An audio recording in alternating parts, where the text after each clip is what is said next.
The first time I saw the dead girl in the woods, I was 6 years old and pretending I was a fairy. I danced through the trees, across a forest floor dappled by fading sunlight.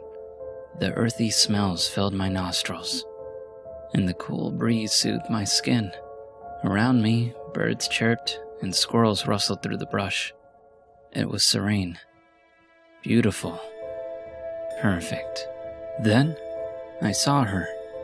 She lay in a dry creek bed, wearing a lacy pink dress. That caught my attention first, because pink was my favorite color.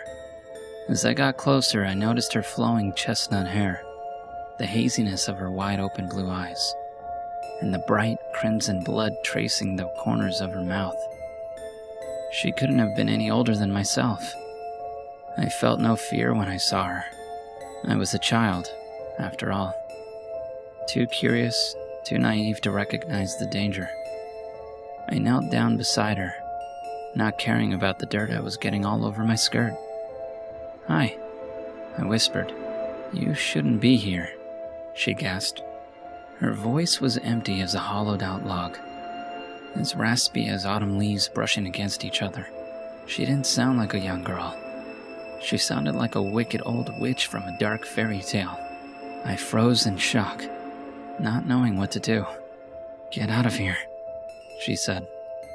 She didn't look at me, and aside from her lips, no part of her was moving. Even at my age, I recognized how wrong the situation was, and it scared me. I jumped up and fled. When I got home, I told my parents what I'd seen. My father went into the woods to look for her, and came back half an hour later empty-handed. "There's nothing here," he said. His voice was stern, yet gentle, as he smoothed a rough hand over my hair. "You let your imagination get the better of you. She was real," I insisted, stomping my foot on the floor. I was normally a far more demure child, but my parents' refusal to believe me had sparked my temper. My mother bit her lip, pulling me close. "Evelyn, darling, I think you'd better stay away from the woods for a while." So I did. The second time I saw the dead girl in the woods, I was 8, and walking home from school with some friends. We decided to take a shortcut through the forest. Halfway down the trail, she materialized before us. The girl, she wore the same pink dress, and her eyes glinted with fear and anger. "Get out of here," she yelled. My friends and I scattered in all directions, screaming in terror. Out of the 5 of us who went into the woods that day, only 3 of us arrived home. The remaining 2, Janet and Deborah, were found dead that night, tied to a tree, their throats slit. Their killer had left no trace. For weeks after their deaths, I was haunted by dreams of the dead girl. "I told you to stay away," she would tell me. "I told you and you didn't listen." The third time I saw the girl, I was 10. My brother and I were playing ball in our backyard, and he tossed it over the fence. When I went to retrieve it, I spotted a flash of pink standing at the tree line. I panicked and ran inside, screaming. I couldn't tell my parents what I'd seen. The following afternoon, another girl, Susan Pratt, was found stabbed to death and shoved down the hollow trunk of a tree.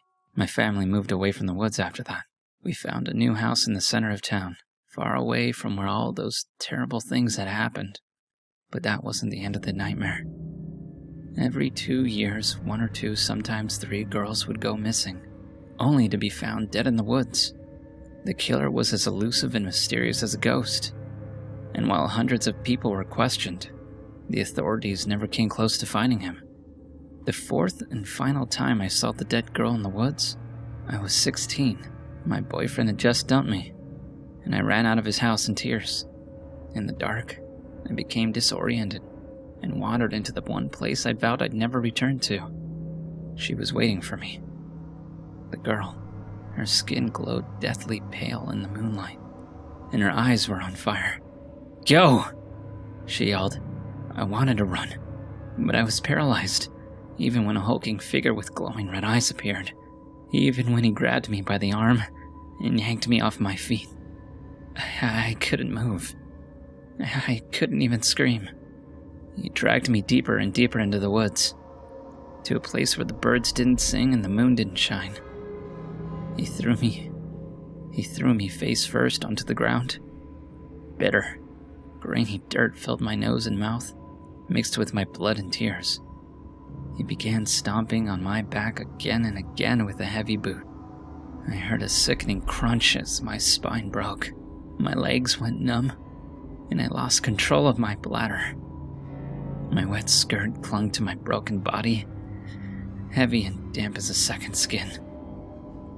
Once he knew I was crippled, he rolled me onto my side and began kicking my stomach. Blood and bile burst from my lips. My ribs broke, one of them puncturing my lung. I closed my eyes and saw them. Janet and Deborah, Susan, the girl in the pink dress, and so many more, all of whom had been brutally killed by this monster. I would be the next. The lack of oxygen was making me dizzy. Tears streamed down my face. I was fading fast, and yet somehow I found the strength to grasp a heavy rock and swing my arm upward as hard as I could. It hit him hard, and he fell back with a startled grunt. My arm fell limp at my side, and I knew I didn't have it in me to strike him again. I gave in to death. But the finishing blow never came. It never came because she appeared, running at him with a heavy branch. He let out an angry war cry and charged at her, but she leaped out and brought the weapon down on his head.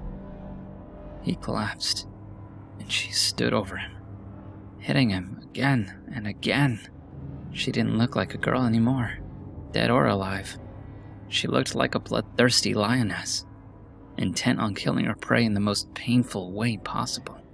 She was screaming as she attacked, though I couldn't make out the words. Finally, she dropped the branch and came over to me, sinking to her knees and sweeping the damp, blood-soaked hair out of my eyes. "It's over," she whispered, and vanished. I woke up in the hospital. I had been in a coma for 2 weeks, and the doctors weren't sure if I'd survive. I had a long list of injuries, the most severe being my shattered spine. They told me I would be paralyzed from the waist down for the remainder of my life. The police didn't find him. He had disappeared, but they did find my guardian angel. She had been buried in the creek bed, but the earth had worn away enough to uncover her skeleton. She had been dead for years, her identity a mystery. She was buried in the local graveyard, with a headstone that read, "Rest in peace, unknown angel."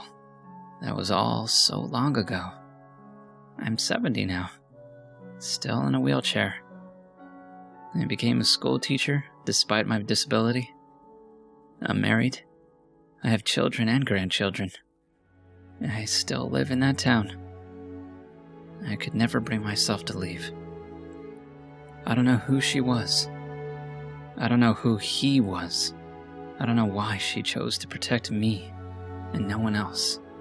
Those are questions I may never know the answer to. But one thing is for certain. I am forever grateful. Thank you. Unknown angel. Thank you.